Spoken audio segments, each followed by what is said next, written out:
Friends, मी वैशाली. आज मी तुम्हाला elementary एक्झाममध्ये येणारा जो एक विषय आहे संकल्पचित्र म्हणजे डिझाईन ड्रॉइंग, हा कशा प्रकारे ड्रॉ करायचा, त्याची सोपी पद्धत कशी, पास होण्यासाठी आपल्याला त्याची कशी मदत होणार आणि ए ग्रेड मिळवण्यासाठी आपल्याला त्याची कशी मदत होणार आहे, ह्या ज्या काही छोटे छोटे टिप्स आहेत ते तुम्हाला मी थोड्याच आज समजावून सांगणार आहे.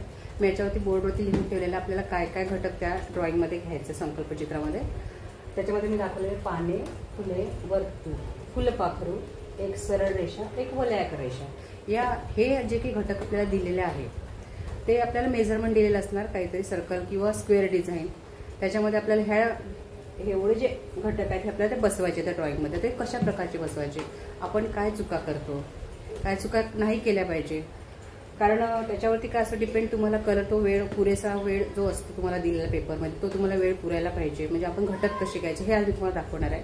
तर सर्वात अगोदर काय करायचं, आपल्याला इथे एक वर्तुळ काढायचं आहे. त्यामध्ये आपल्याला हे जे दिलेले घटक आहे हे आपल्याला याच्यामध्ये कंपोज करायचे. मी तुम्हाला दाखवते, तुम्ही काय चुका करता हे सर्वात अगोदर दाखवणार आहे. त्यानंतर ते कशा प्रकारे तुम्ही ड्रॉ करू शकता हे तुम्हाला समजावून सांगणार आहे. ड्रॉ करून दाखवते.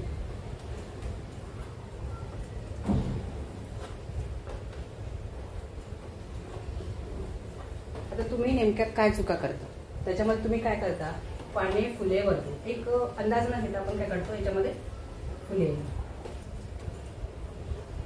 पाने म्हणजे 2-3 किती पण चालतील, कारण त्यांनी पण एक लीफ असं काही बोललेलं आहे. त्याच्यामध्ये पाने, फुले, तुम्ही एक मी असं हलकंसं इथे ड्रॉइंग काढून दाखवते तुम्हाला समजवण्यासाठी. वलयाकार रेषा, सरळ रेषा, फुलपाखरू म्हणजे काय, एक साधं जरी काढलं तरी चालते. पण आता तुम्ही बघू शकता याच्यामध्ये काय केलं, फुल आपण इथेच काढलेलं आहे, याच्यावरती आपण फुलपाखरू ड्रॉ केलेला आहे. पण ड्रॉ केल्यानंतर ओव्हरलॅप करताना बघाल ते फुलाची पाकळी पण तिथेच आलेली आहे आणि फुलपाखराचा हा अर्धा भाग पण तिथे. म्हणजे तुम्हाला कलर किती करावा लागेल इथे एवढ्याच भागामध्ये, आणि ह्याचं गजबजलं ड्रॉइंग वाटतंय. त्याच्यामुळे काय, हे तुम्ही थोडं शक्यतो टाळा अशा प्रकारचं ड्रॉइंग करणं. आता मी दुसरी तुम्हाला एक पद्धत दाखवते, त्याच्यामध्ये तुम्हाला पेपरमध्ये वेळ पण तुम्हाला पुरेसा होईल आणि ते एकदम नीटनेटकी ड्रॉइंग रचना दिसेल. तुम्ही बघा, आता दुसरा एक सर्कल काढून दाखवते. त्याच्यामध्ये मी कशा प्रकारे तुम्ही करू शकता हे तुम्हाला समजावून सांगते.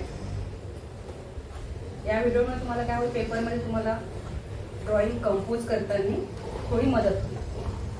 सर्वात अगोदर काय करायचं आपल्याला, मला जर काढायचं तुम्ही काय करणार, सर्वात अगोदर मला फुलपाखरू कुठे घ्यायचा याचा अंदाज घेणार आहे. म्हणजे मी इथे पहिले फुलपाखरू ड्रॉ करणार, कारण आपल्याला तो हायलाइट मध्ये दाखवायचा कलर करताना.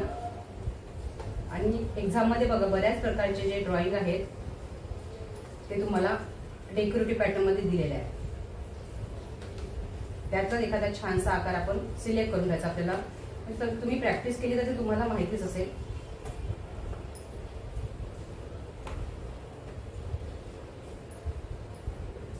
आपल्याला हा पण विचार करायचा आहे ड्रॉइंग करताना की ते कलर करताना आपल्याला जास्त त्रास जाणार नाही आणि आपल्याला दिलेल्या वेळेमध्ये आपलं पूर्ण होईल. आता इथे मी फुलपाखरू काढलेलं आहे.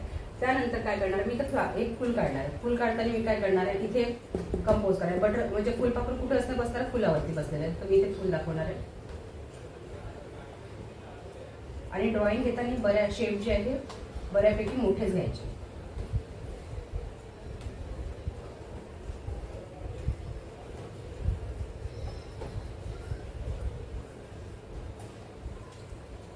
हा अर्धा भाग जर पाकळीचा आपला मी इथे बरोबर कंपोज केला आहे एवढ्या एक्स्ट्रा भागामध्ये. अशा प्रकारे फुल झालेला आहे. फुले म्हणजे एकच नाही, एक्स्ट्रा कलर एक फुल काढून चालणार नाही. फुल जर म्हटलं असतं तर एकच चाललं असतं. फुले म्हटल्यामुळे तुम्हाला 2 तरी किमान फुलं काढावीच लागतील.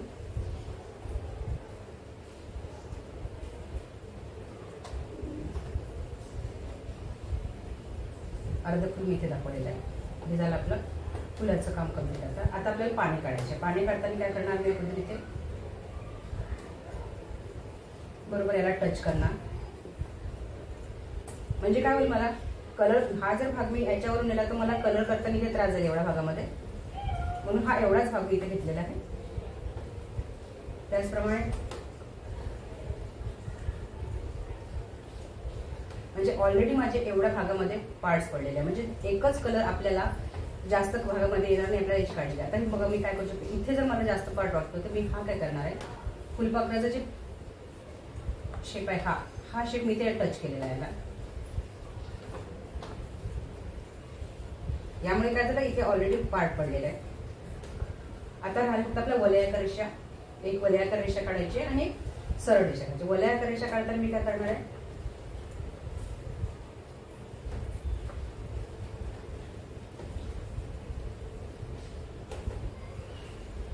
ही माझी एक वलयाकार रेषा